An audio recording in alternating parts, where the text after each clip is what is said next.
Dans votre entreprise, quel exemple concret démontre l'accélération depuis le Covid des méga-tendances du digital et de la transition énergétique? Alors dans mon entreprise, je pense qu'il y a 3 points qui sont importants. Le premier, évidemment, comme pour beaucoup, le télétravail. Au moins, on a pu vérifier que le télétravail, ça fonctionne.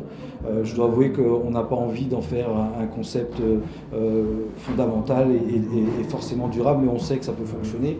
On a une activité industrielle et donc on a parfois un peu de mal à produire évidemment à distance. Donc certaines parties de nos entreprises, de l'entreprise peuvent faire du télétravail, mais loin, mais absolument pas la totalité.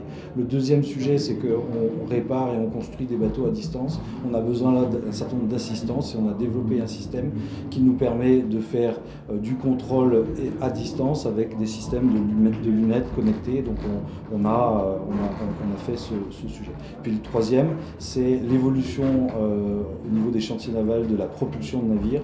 Et en ce qui nous concerne, on travaille beaucoup sur l'hybridation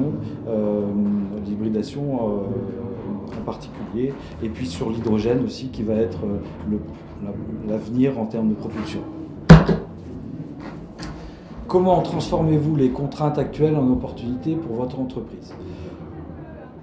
Alors, en ce qui nous concerne, on a vraiment un sujet qui avance à cause et grâce au Covid.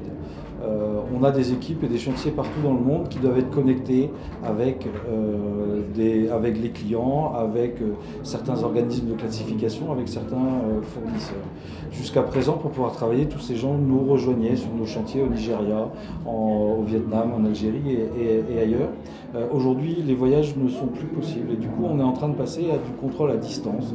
Et nos équipes sur le terrain sont équipées de systèmes connectés qui permettent à un armateur qui est en France de voir ce qui se passe sur son bateau au Nigeria, tout en échangeant avec un fournisseur norvégien qui nous aide à diagnostiquer une panne sur un équipement. C'est vraiment sur ce point qu'on va évoluer énormément grâce et à cause du Covid.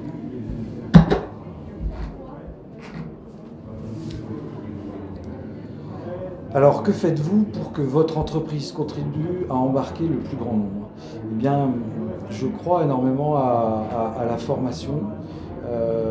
Et donc, de notre côté, ce qu'on fait, c'est qu'on a mis en place des formations spécifiques pour un certain nombre de nos collaborateurs. D'abord, on forme les jeunes cadres à devenir les cadres dirigeants de demain au travers du master peer review. Par ailleurs, on fait du compagnonnage de manière à pouvoir transférer les savoir-faire intergénérationnels. Ça, c'est important. Et puis, on croit beaucoup à l'apprentissage et donc le plus grand nombre, quand on veut l'embarquer, bon, d'abord, il faut lui expliquer où on va.